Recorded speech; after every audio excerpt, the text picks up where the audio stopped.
Bonjour Aurélie. Bonjour Inès. On est content de te recevoir aujourd'hui, mais dis-moi, pourquoi tu es là? Alors moi, écoute, je suis dans le coin en déplacement pour le salon du 2 roues qui se passe en ce moment jusqu'à ce dimanche. Et puis évidemment, j'en ai profité pour venir faire un petit coucou à mon partenaire historique, Médicis, avec qui on a un partenariat depuis maintenant 8 ans. Ça commence à faire long. Alors, on est là pour jouer à un petit jeu Oui. toutes les deux. Moi, j'ai 5 mots de l'immobilier neuf et toi, tu as 5 mots du domaine moto. Oui. Et on va se les faire deviner l'une et l'autre et on va voir qui s'en sort le mieux. D'accord, c'est parti. Ok. Tu commences? Non, honneur à toi, notre invité. Alors, si je te dis chicane. Alors, chicane, ça m'évoque un truc sur un circuit, genre un virage ou une portion d'un circuit. Ouais, c'est tout à fait ça. Alors, il y a plusieurs types de chicane. Tu as la chicane que tu vas trouver dans les échappements des motos. Ok. Maintenant, on a une certaine obligation sur les circuits de les avoir pour que les motos fassent moins de bruit. Nous, évidemment, en bon motard, on aime bien les enlever parce que ça permet d'avoir un peu plus de puissance et puis surtout que ça fait plus de bruit, on aime bien ça. Mais la chicane aussi, c'est un virage effectivement que tu trouves sur différents types de circuits, qui est une sorte de virage un petit peu double virage assez rapide, qui se passe assez rapidement. Il faut être très mobile. Voilà, donc moi je trouve que c'est réussi. Trop bien. Ok. Aurélie, est-ce que tu connais la signification de l'acronyme VEFA? VEFA, V-E-F-A. C'est ça. Validation, quelque chose avec de l'électricité, F-A. Non, je dirais, est-ce que c'est une norme aujourd'hui obligatoire que tu dois avoir dans certains types de construction? Je ne sais pas. C'est pas tout à fait ça, mais il y aura peut-être une définition à propos de ça plus tard. D'accord. Souviens-toi-en. VEFA, ça veut dire vente en l'état futur d'achèvement. D'accord. C'est le principe d'acheter un logement neuf en train d'être construit ou pas encore construit. D'accord, ok. Très bien. Ok. J'ai voulu commencer avec une petite base. Ok. C'est pas, on avance. Je retiens. Alors, à moi. Alors, si je te dis compresseur. Wow. Compresseur, ça rime avec moteur. Ouais. Compresseur. Si je te donne un autre indice, je vais te dire R. R. Compresseur à air. Mais ça doit être une pièce sur la moto, mais alors quoi? Pas tout à fait.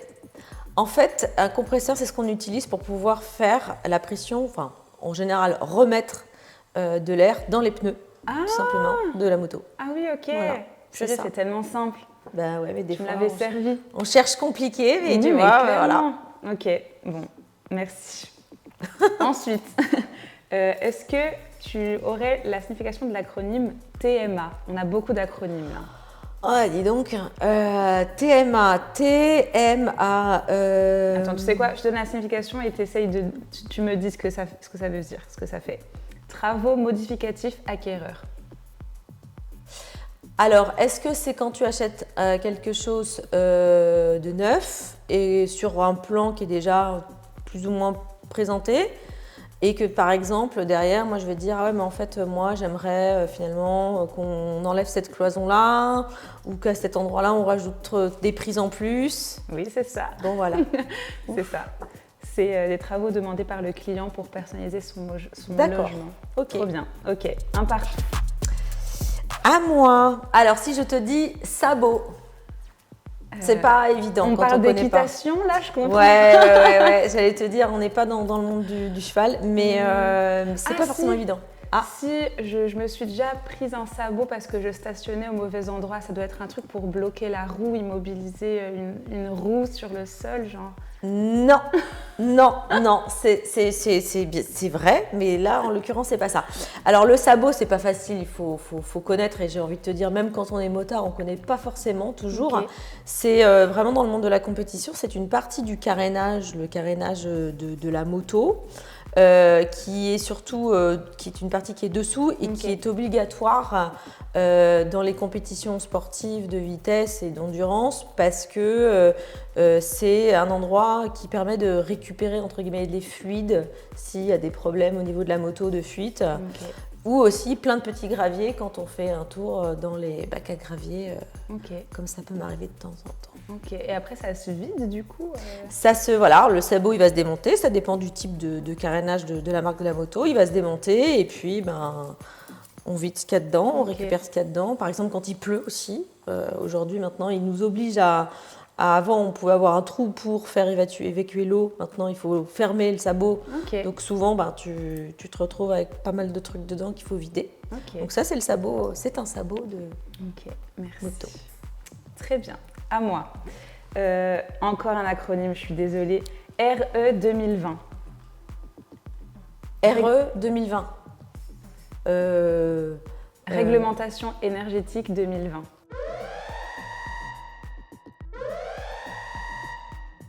Ah bah, j'imagine que c'est une loi qui est sortie, enfin une norme obligatoire qui est sortie en 2020 et maintenant des réglementations énergétiques.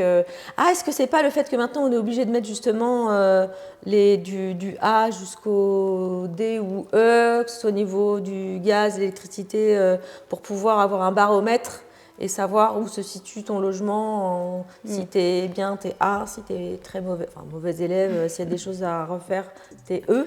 Oui, Voilà. c'est lié à ça, c'est ça. C'est les dernières réglementations concernant les logements neufs pour sobriété énergétique, diminution de l'impact carbone D'accord. et garantit le confort thermique dans les logements pour les acheteurs. On commence à avoir ça sur les motos aussi maintenant. On va avoir des réglementations un peu au niveau de tout ce qui est Ok. pollution, plus que énergétique, Ouais. mais plus au niveau de la pollution. Ok. À moi, alors ça il n'est pas facile. Un tir-off. Tire. Tir, trait d'union, off. Est-ce que c'est genre un frein d'urgence? Non, alors je t'aiguille, parce qu'encore une fois, c'est pas facile. C'est quelque chose qu'on peut trouver sur certains casques de moto et surtout dans le domaine de la compétition. Est-ce que c'est un truc connecté? Est-ce que c'est un objet connecté de Non. communication? C'est pas un objet connecté, en fait c'est hyper simple. Ça peut ressembler maintenant à quelque chose que nous, certaines femmes, on utilise beaucoup, les masques au collagène ou l'acide hyaluronique qui sèche et que tu retires ensuite. Ah, ok. Genre, c'est un truc qu'on se met sur nous-mêmes pour se protéger des impacts. Pas du sur casque. le visage, mais plus sur le casque. Alors Ok. en fait, je t'explique. Sur un casque de moto, sur les casques de circuit, quand on fait de la compétition, enfin de la moto sur circuit, on a des visières, Ouais. une visière sur la moto. Et sur cette visière, tu as certains types de visières avec des petits systèmes de fixation sur lesquels on peut mettre des tir-off. Ce sont comme des sortes de petites pellicules très fines en plastique. Et ça, en fait, quand tu roules, ça te permet de les retirer au fur et à mesure quand tu te prends, par exemple, des moucherons ou des impacts qui vont te gêner au niveau de la visibilité. Donc, on appelle ça un tir-off et ça se retire. Il y en a combien sur un casque en général? C'est sur les systèmes de visière, ça va dépendre des marques. Ça va dépendre aussi du type de compétition. En général, tu en as quoi? Je pense 4-5. Mais encore une fois, c'est vraiment aussi en fonction du pilote. Certains en ont même jusque 2. Ils en enlèvent un sur les 2 premiers tours de chauffe. Et après, ils n'en ont plus. Voilà. Ok. C'est pour enlever les moucherons. Purée, mais je savais pas qu'il y avait tout ça. Ouais. Ok. Suivant, c'est le 4e. Hein. Oui. PTZ. PTZ. TZT. Territoire. Zone. P, ça veut dire prêt. Prêt, ato, 0. Oui. Ouais. C'est ça. Argent. Le fameux PTZ. D'accord. Financé du coup par l'État qui permet d'emprunter un certain montant avec 0% d'intérêt. Voilà. Impeccable. Le PTZ. Ça, c'est bien, ça. C'est bien. Mon dernier mot, je le trouve très beau. C'est pour ça que je l'ai choisi. Je trouve qu'il sonne très bien. Arbre à cam. Arbre à cam. Ben évidemment, ça me dit rien du tout.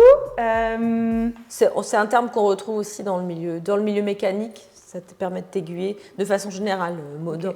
Dans la voiture également aussi, on va trouver des arbres à cam. Ça fait partie de la structure de l'appareil, du véhicule. Ouais, ça fait même partie du cœur pour t'orienter. Wow, est-ce que c'est genre... Le cœur de la moto et le cœur de la voiture, c'est quoi? C'est le moteur. Ah, c'est le moteur? En fait, non, l'arbre à cam, c'est une pièce qu'on va trouver dans le moteur, qu'on trouve dans les moteurs de voiture, dans le moteur de moto.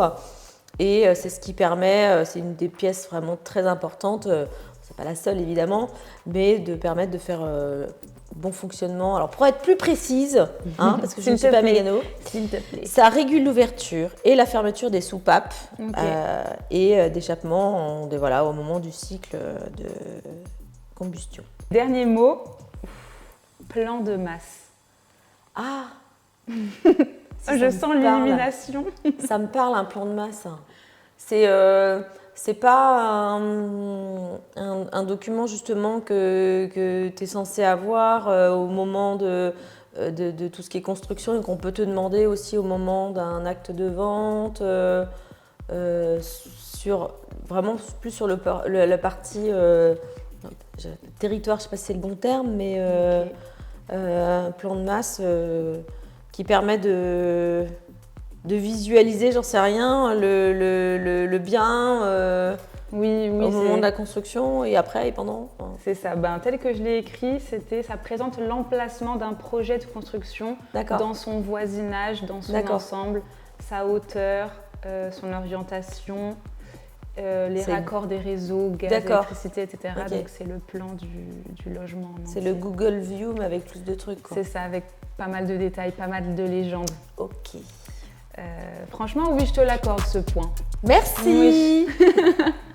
Écoute, merci en tout cas. Merci à toi. Je vais mourir moins belle. Moi non plus, mais on va pas mourir tout de suite. Non, surtout pas.